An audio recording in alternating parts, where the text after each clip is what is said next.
Olá, mais um momento filosófico espírita comigo, Leonardo Paixão. Hoje eu coloquei esse momento como um momento filosófico espírita porque a pergunta tem tudo a ver com o que o Espiritismo diz sobre essa pandemia atual, o que isso significa para o Espiritismo. As pessoas têm desejo de saber, é verdade. É verdade, uma companheira que eu encontrei em um supermercado ontem, né, colocou-nos isso e ela está certa. Há muitas perguntas, há muitas dúvidas sobre o que o Espiritismo tem a dizer. E eu coloquei um momento filosófico espírita e não um momento tira dúvidas, porque, primeiro, tirar dúvidas estou até em débito, mas tenho feito através do meu canal no YouTube. E segundo, porque aqui vamos explanar buscando, né, pensar numa reflexão mais profunda a respeito desse processo, dessa pandemia. E o que é que o Espiritismo pode falar a respeito. Antes de falar do que o Espiritismo diz, nós precisamos, e isso é algo que nos meus inícios de estudos espíritas aprendi com um companheiro, né, o conhecido orador, médium e escritor, também conferencista, José Raul Teixeira, quando em suas palestras e também na possibilidade, algumas que tive, algumas oportunidades de conversar com ele pessoalmente, ele dizia: Leonardo, o espírita precisa estudar, precisa verdadeiramente se educar. Lembrando que o José Raul Teixeira é doutor em educação, tendo também mestrado em educação. E ele fala disso, que o espírita precisa se educar, né, tanto moralmente quanto a educação do seu conhecimento intelectual. E aqueles que, dentro do movimento espírita, né, tenham esta habilidade intelectual, muitos companheiros, muitas companheiras fazem esse trabalho do esclarecimento, né? E a gente procura realmente também fazer esse trabalho do esclarecimento. E uma das questões que nós temos de colocar, de pensar a esse respeito, são as questões históricas dentro deste processo, né? Nós temos aí que muitas perguntas, muitas pessoas colocando se depois dessa pandemia é um processo de transição, como vai ficar a humanidade, as pessoas vão melhorar, vai haver uma renovação.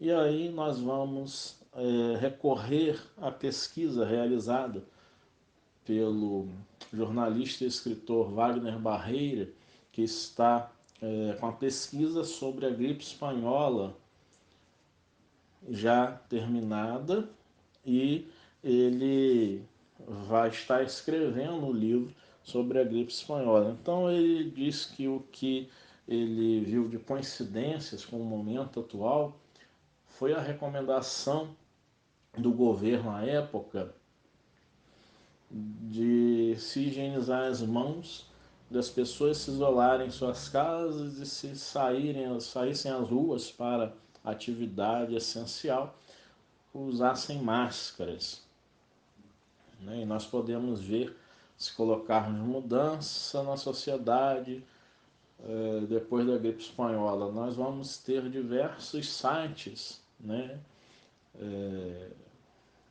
Na busca que fizermos navegando pela internet, mostrando imagens de pessoas com máscaras, né? Fotos de pessoas daquela época usando máscaras.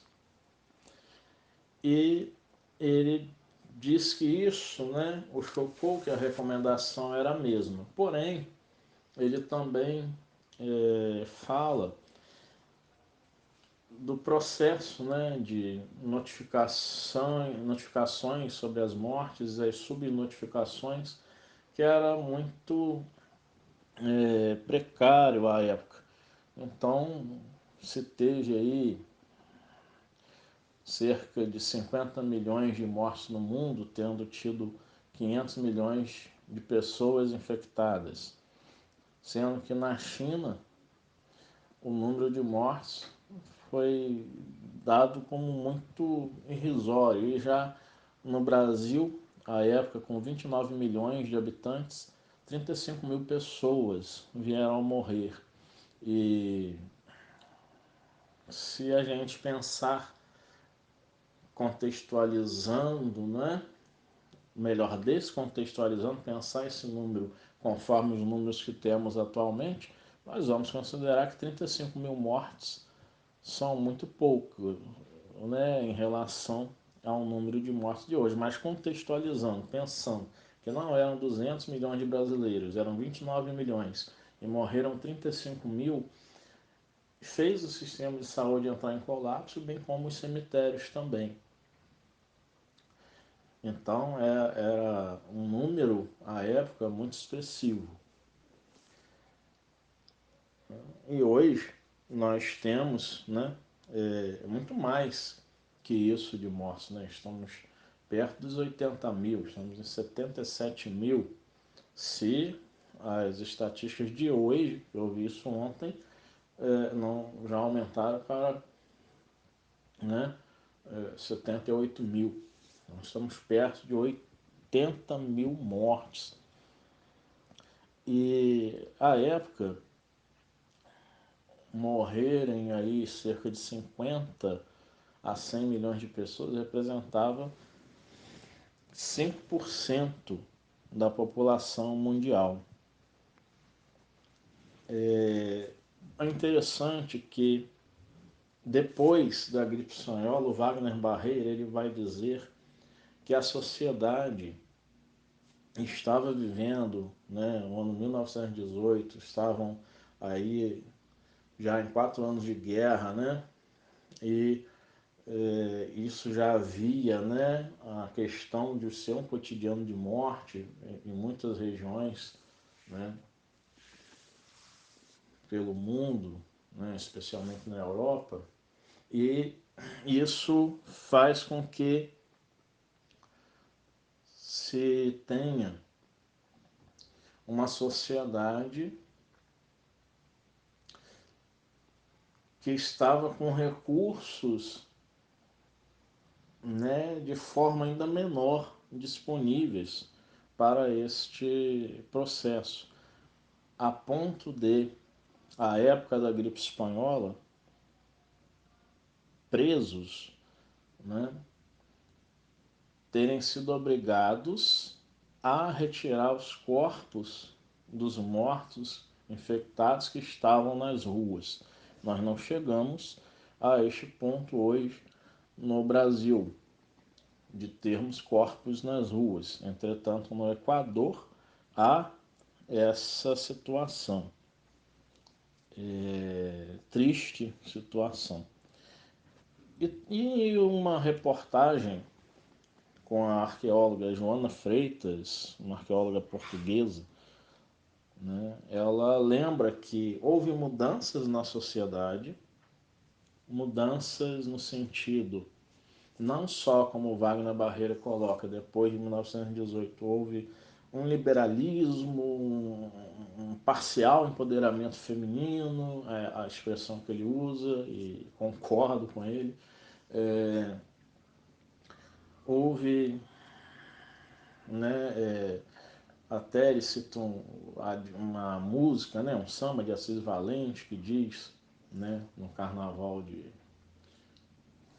20 ou 30, né, que ele diz assim, né, beijei bocas que não devia, né, e toquei mãos que não sabia, né, mostrando aí, né, todo um ar de liberalismo, né, nos costumes, né, um liberalismo aí, mas no sentido real de libertinagem, né?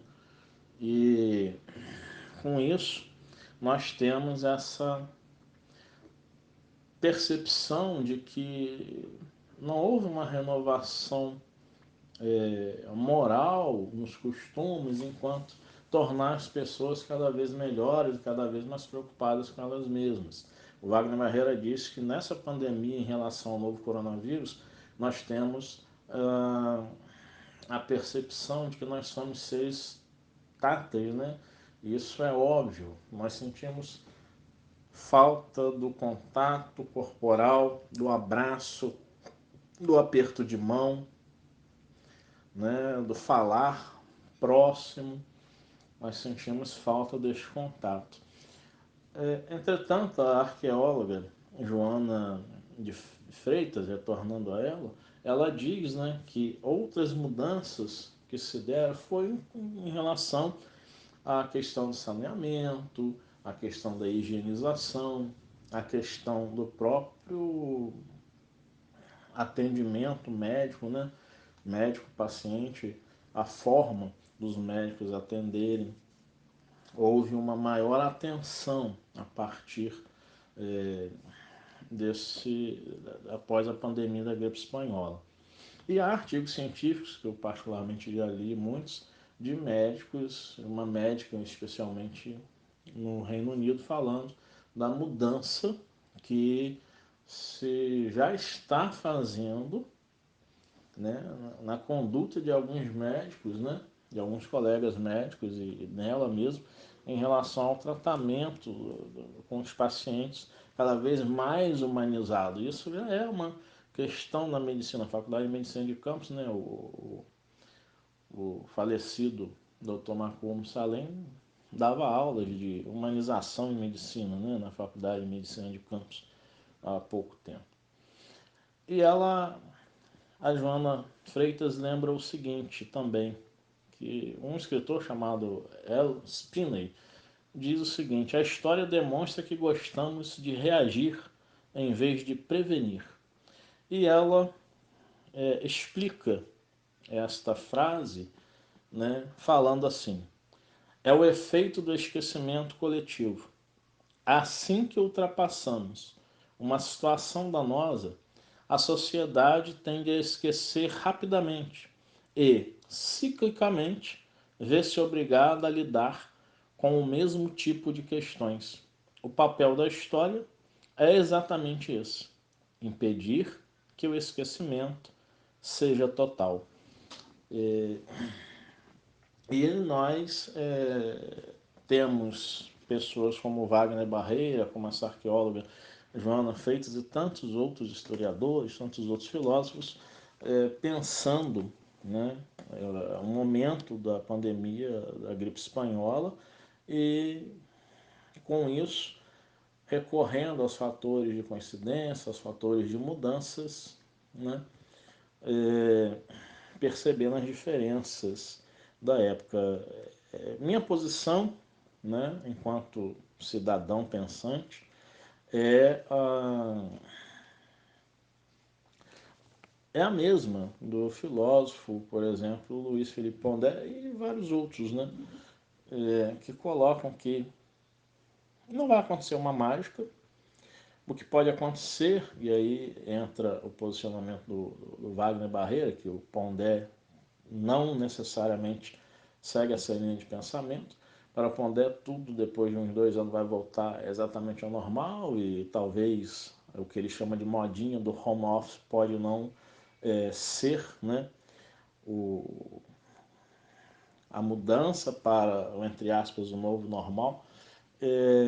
Porém, o Wagner Barreira diz algo que aí o meu posicionamento fica mais voltado também ao pensamento do Wagner Barreira, que é de que, sim, muitos outros especialistas têm dito isso, de que cada vez mais não é uma modinha no home office. Na verdade, a pandemia veio a mostrar que dá para nós estarmos perto e que pode-se sim empresas começarem a pensar e estão pensando, né, na diminuição dos seus gastos, na diminuição, por exemplo, né, como aqui no Brasil, um vale transporte para um funcionário, né, um auxílio transporte para um funcionário se deslocar até a empresa. Não se terá mais isso, porque se a pessoa pode trabalhar em home office, ela não tem essa despesa a mais a dar à empresa, tanto quanto a empresa não tem mais despesa com um local de trabalho, com água, com pagamento de luz, com pagamento de imposto predial, enfim. Essas questões, sim, penso, vão começar a se estruturar de tal forma a haver uma maior possibilidade, sim, de um trabalho home office. E aí eu sou contrário ao pensamento do filósofo Luiz Felipe Pondé. E quanto às questões de higienização, isso pode ficar esquecido.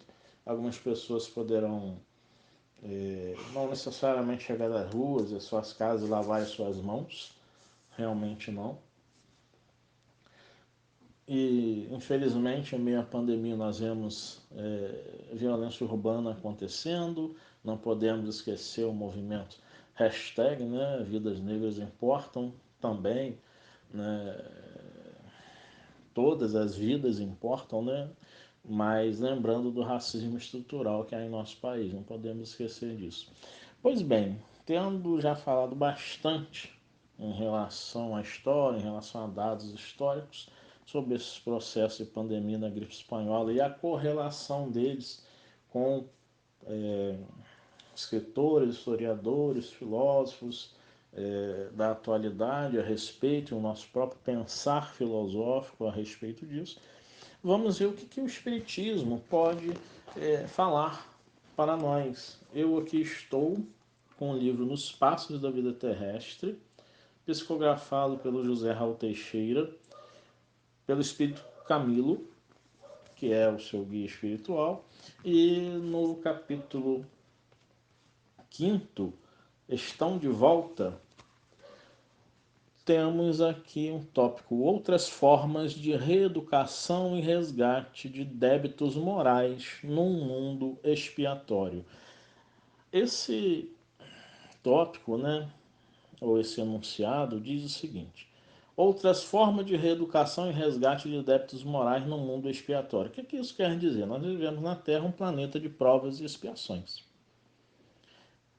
E há outras formas para sermos reeducados e outras formas de resgatar nossos débitos. Que outras formas são essas que não seriam aquelas pelas quais nós haveríamos de fazer, né, uma reeducação, um resgate de débitos morais individualmente, independente de uma pandemia. E o Espírito Camilo diz o seguinte: dentre as diferentes formas de recondução moral no mundo expiatório, vale citar os processos de fome e de violência, que explodem em multiplicadas plagas do mundo, as epidemias e pandemias que, sem cura fácil, destroçam vidas e vidas, apesar de todo o empenho da digna medicina. Os milhares e milhares de pessoas amputadas desde o berço e aquelas outras que foram esfaceladas por minas terrestres. O número expressivo de anencéfalos que se apresenta em todo lugar. Os detidos nas celas do autismo a desafiar os esforços das mais modernas técnicas psicológicas. Os corpos marcados por teratologias inacreditáveis que reptam os temperamentos mais estáveis. Teratologia é a formação congênita monstruosa, né, que faz a pessoa ser como se fosse um monstro. É realmente você olhar e notar uma aberração. Um vídeo interessante sobre isso seria ver o documentário sobre, muito conhecido, né, O Homem-Elefante, por exemplo. Continuando. As neoplasias malignas, que se multiplicam vertiginosamente os cânceres, né? Sem que os gabinetes de investigação da ciência médica tenham de coibir. Os que nas grandes e pequenas cidades disputam com ratazanas nas lixeiras, o de que se apossarão para comer, os que são violentados de todas as formas por personalidades psicopatas ou moralmente descompensadas no íntimo do próprio lar, sem coragem para gritar, denunciar ou defender-se. Muitas pessoas sofrem esse tipo de violência psicológica por psicopatas, que nenhum de nós está livre, mesmo no ambiente dos templos religiosos, nenhum de nós está livre. No livro Mentes Perigosas, da psiquiatra Ana Beatriz Barbosa, ela coloca, fazendo uma pesquisa no estado do Rio de Janeiro, a respeito de situações em que são praticamente evidentes as situações dos envolvimentos de pessoas com psicopatas e que sem um olhar reencarnatório, sem um olhar de uma reeducação, né, para nós, né, enquanto seres espirituais, sem um olhar de um resgate de débitos morais, nós vamos colocar que aquelas pessoas foram vítimas inocentes. No aqui e agora, sim. E aqueles que as fizeram sofrer merecem passar as consequências dos seus atos.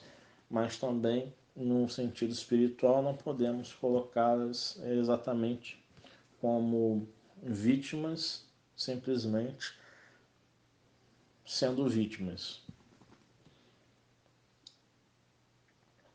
Os que carregam conflitos perturbadores no psiquismo e vivem sob a proteção permanente de psicólogos, analistas e psiquiatras, após identificarem suas psicopatias sem remédios. Aqui ele está falando psicopatias não no sentido do psicopata, que é aquele ser que não tem sentimento, ele é 100% razão. Ele está falando psicopatia no sentido próprio da palavra, que é a doença psíquica, doença da mente, né? É um sofrimento psíquico, pathos, sofrimento do grego, e psique, mente, alma, sofrimento da mente, doença da mente.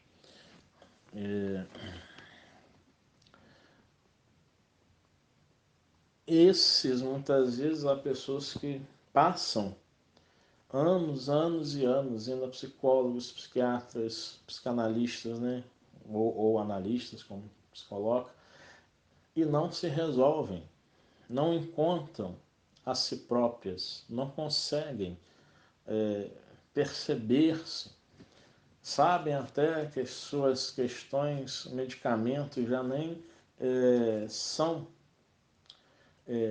necessários, porque toma-se o medicamento e não se tem a cura daquele mal, porque aquele mal está na essência, está no mais profundo do ser. Então é preciso fazer um movimento de modificação da existência para que esse ser possa vir a florescer. E aí a gente pode até entender um pouquinho do Sartre quando fala que a existência precede a essência, e não o que comumente se fala, a essência precede a existência.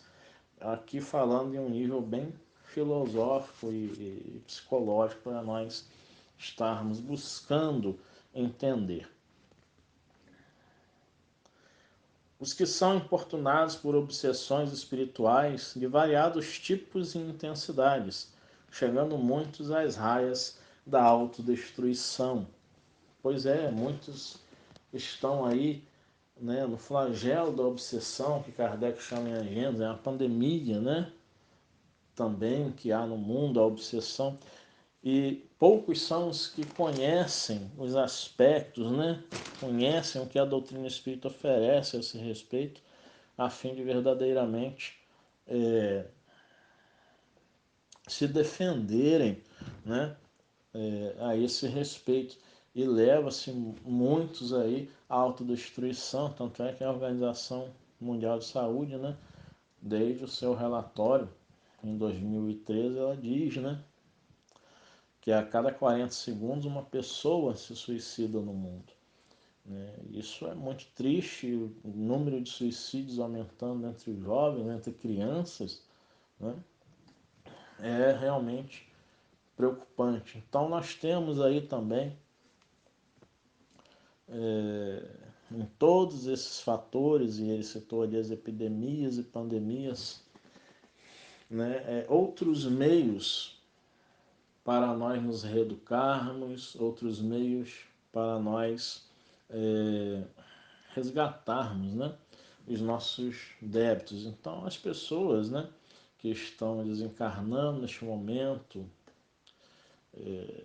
infectadas, né, que foram pelo novo coronavírus, não necessariamente elas teriam de passar por aquilo. Eu, particularmente, sou muito contrário àquela ideia de nós reencarnamos sabendo que iríamos passar por este momento. Ora, generalizar uma questão mundial quanto a isso é um pouco estranho, até porque nós temos de pensar naquele espírito que é de uma determinada cultura religiosa e reencarna naquela mesma região, um muçulmano, por exemplo, e que nem todos os espíritos também passam pelo chamado planejamento reencarnatório.